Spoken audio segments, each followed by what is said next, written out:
Welcome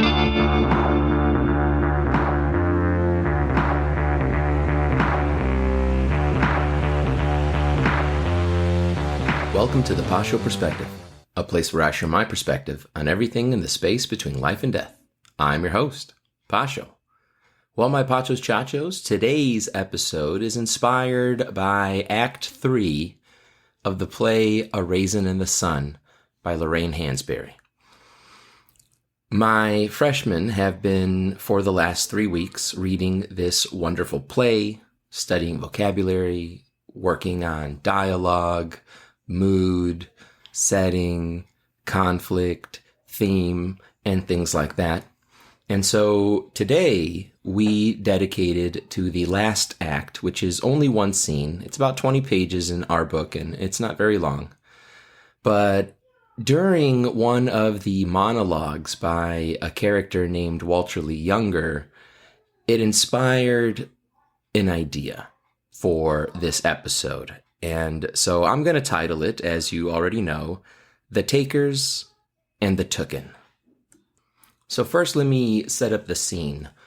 Walter and his family had received $10,000 from a life insurance check because his father dies. And they've been poor all their life. And so this is the first time where they finally have some breathing room.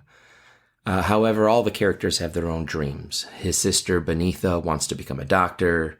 Mama would like to own a home, as she and Big Walter, the father who passed on, had dreamed of getting. Walter's wife, Ruth, is also, in love with the idea of having more space, having a home, more sunlight, less cockroaches. And so he loses the money. Unfortunately, he gets duped by somebody. Spoiler alerts here. It's an old story, however, so if you haven't seen it or heard of it, you really should check it out. You really should read it. It's amazing. Watch the black and white 1950s movie with Sidney Poitier, God rest his soul. He does an amazing job. We're actually going to start analyzing the film tomorrow.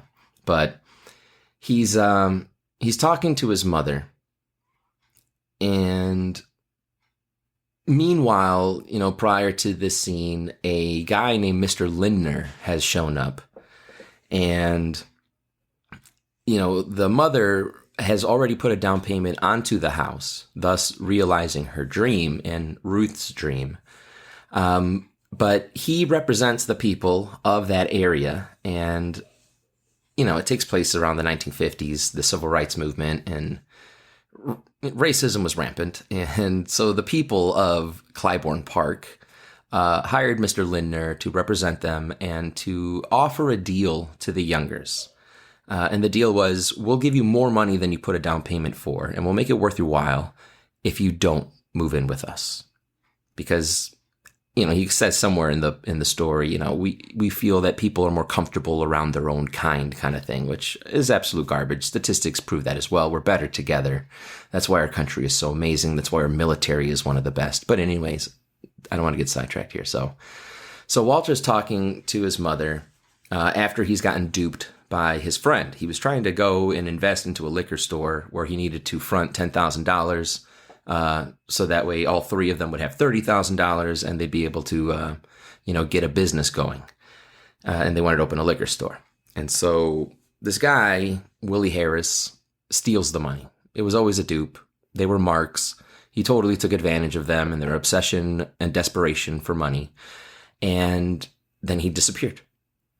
And so, Walter, at the opening of the act, he's lying on his back, just kind of contemplating and thinking about things, realizing that he kind of has hurt his sister's chances of becoming a doctor by losing the money because some of it was supposed to be set aside. But, he was planning on it working out and the profits would, be able to fill that coffer and then some if it was necessary. But that is nor here nor there.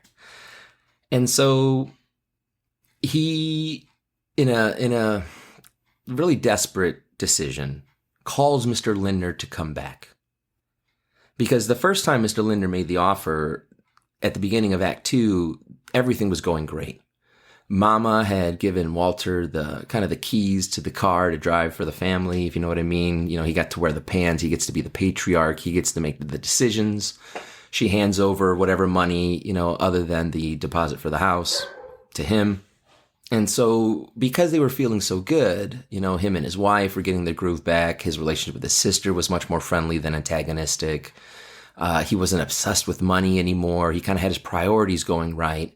And so when Mr. Linder came the first time, they rejected the offer. They were too proud. They had too much integrity, too much dignity to accept such an offer that pretty much symbolized that they were accepting money, admitting that they are not good enough to live amongst that community. And so they did what they should have done. They told him, please leave. We do not accept your offer.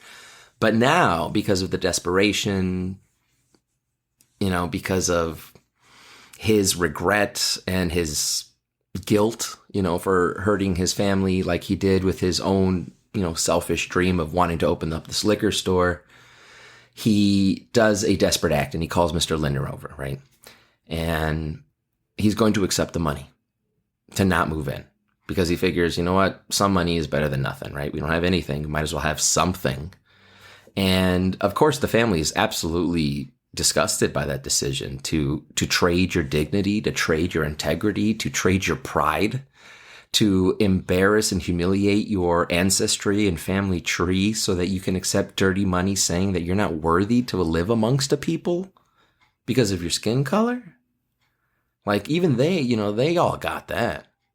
And so they were disgusted by his decision that he would do that because, you know, money back in the days wasn't such a priority. Family was the priority. Pride, dignity was the priority.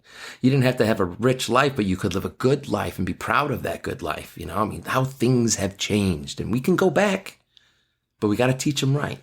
And so that's kind of why I'm teaching the stories. But anyway, to the point, he is talking now to his mother because he says that he invited him over and his mom, his wife, his sister are asking, what is your plan? Like they kind of know what he's about to do, but they don't want to admit that he would actually do something like that, right? And so I'm going to read you a little bit of the scene. So Mama asks him, what you talking about, son? And Walter says, talking about life, Mama. You always telling me to see life like it is. Well, I laid in there on my back today and I figured it out. Life just like it is. Who gets and who don't get. Mama, you know it's all divided up. Life is, sure enough, between the takers and the tooken. I figured it out finally. Yeah, some of us always getting tooken. People like Willie Harris, they don't never get tooken. And you know why the rest of us do? 'Cause we all mixed up bad. We get to looking around for the right and the wrong, and we worry about it and cry about it and stay up nights trying to figure out about the wrong and the right of things all the time. And all the time, man, them takers is out there operating, just taking and taking. And today I came up with this connection with what's going on in today. You know, and I know I'm going to upset some people, and I do apologize, but remember, it is my perspective, and you are allowed to disagree, and you know what? I'm not going to hate you for it, because it is America, and that's fine. You know, let's have that conversation, write something in my comments, and, you know, let's go from there, but this is what I think. This is how I took it, at least. This is how I read it today. So the takers are the Democrats. The tooken are the Republicans. Because when you look at the policies, Democrats, like the takers, don't concern themselves with what is right and what is wrong. That's why Democrats embrace atheism and hate Christianity. Because if there is a God, then there is a judge. And if there is a judge, there is a right and a wrong. And they don't like that. They don't live within our moral code. There is no right or wrong. The end justifies the mean. Nobody who voted for Joe Biden really cares if the election was stolen or if it was rigged or, you know, regardless of all the states that unconstitutionally changed their voting policies to fit COVID-19 in just so conveniently at the end during an election year. But they don't care. Even if they did do it, they would still vote for Joe Biden because it wasn't Trump. The ends justify the means. Where Republicans, like the Tooken, like Walter says here, they're all mixed up real bad, always worrying about, always crying about, always staying up at night trying to figure out the right and the wrong. We want to do something, but we don't want to force it down people's throats who don't agree with us. And so we want to compromise. And it's that ideology that prevents the Republican Party from ever actually getting anything done. They are too concerned with what the other side thinks, where Democrats don't care what Republicans want. You know, since Obama and Biden included, everything is executive order. If they actually cared about the people, they would go through the constitutional process of legislation and then approval by the executive branch, but they don't. They totally bypass the Congress. So there is no balance of power, and the president is making all of the decisions all on his own like a dictator. Mandates were dictates. Let's call it what it is. And Republicans are too gushy, too mushy. They don't fight. They don't shove things down people's throats. They don't get what they want regardless of how they have to do it because we're moral. Because we do believe in God.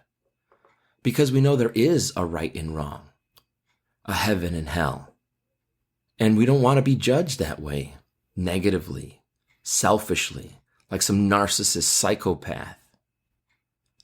We consider other people's ideas because we know that's the right thing to do. We're not going to just go 0 abortions for anybody because we consider the other side. We consider their arguments. We know that if we're going to do any change, it has to be incremental. Where the Democrats, man, you think they care? They went 0 to 60 with transgenderism. They went 0 to 60 with LGBTQ. They went 0 to 60 with all of this madness that's going on right now with pedophilia, with perversions, with TikTok.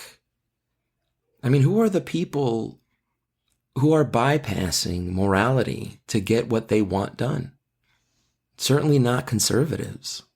It's not Christians. And like Walter Lee says, we're the Tooken. It's our fault because we don't have the moral code to just do what we want in the name of what we want. We weigh things. We decide whether that's right or wrong. So here are some examples of modern day that talking about abortion. The people who abort their child obviously don't care whether that's right or wrong. If they had to discuss and analyze whether it's right or wrong, they wouldn't do it. The end justifies the mean. I can still be a sorority sister. I can still hang out and drink. I can still get high. I can still look for the boyfriend that I want. I can still be the slave to corporation America. They don't care that it's wrong to murder your own flesh and blood. The end justifies the mean. Talking about transgenderism.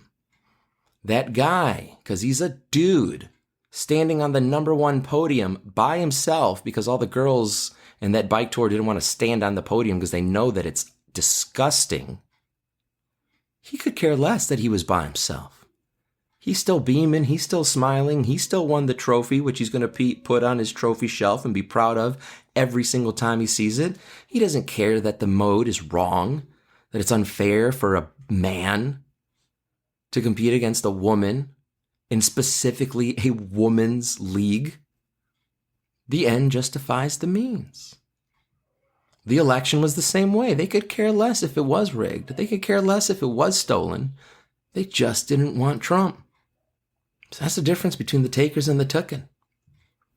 And so what are we going to walk away with here?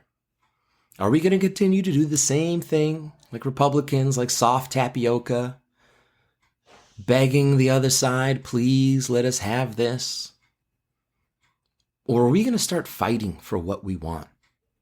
Are we going to remember what conservatism is? We are conserving our culture, conserving our tradition, conserving the artifacts that our ancestors have passed down to us that have brought us here to this point, that has kept us alive.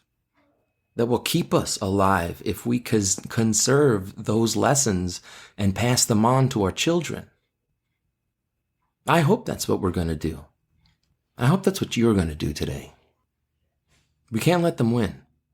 There's one more quote that I also want to share talking about all of this.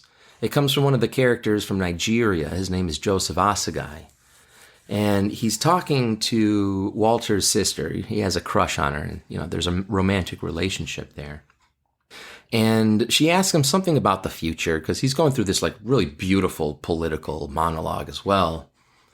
And, Nigeria, when this was written, hadn't received its independence yet, was still fighting for it. And, Benita said, she's in a really bad mood because, they lost the money. So she's catastrophizing everything with her cognitive distortions, predicting nothing but negatives in the future. And so she says very sarcastically, yeah, so you get independence and then what? And he very astutely says, we'll worry about that when we get that first. First, we need to be independent. Then we can worry about the corruption of the newly formed government and everything like that too. But first, we have to win our country. And I think that applies to us also. We have to win our country back. We have to have a presidential nominee for the Republican Party that can win. Now, I love Donald Trump. I voted for Donald Trump twice. But I'm afraid the way the liberal media destroyed him and his image. I mean, people hated him. People had no opinions, learned to hate him because they were gaslit into believing that he was so-called Hitler without a mustache. If we can't win the presidency, none of this matters, because we're not going to win any of those issues that I just talked about. We have to win. We have to vote for somebody who can win and who will win, despite all the machinations of the Democratic Party, which they own all the institutions, education, media, corporation. We have to pick a winner. So when you vote, let's make sure that we're taking into account not our emotions, but the fact that it's more important that we win than that our guy won. Because without a Republican president in the office, nothing matters. It's just conjecture. So that's our homework. Our homework is to spread the news. Hopefully you'll share this podcast. Change people's minds, change people's hearts, bring them back to my Father, become a fisherman of men, and let's win this country, because we can. Well, my Pachos, Chachos, thank you so much for listening to me. I hope you enjoyed it. If you did, please like it and share, leave a review, leave a comment. As always, God bless. I'll talk to you next week. Bye-bye.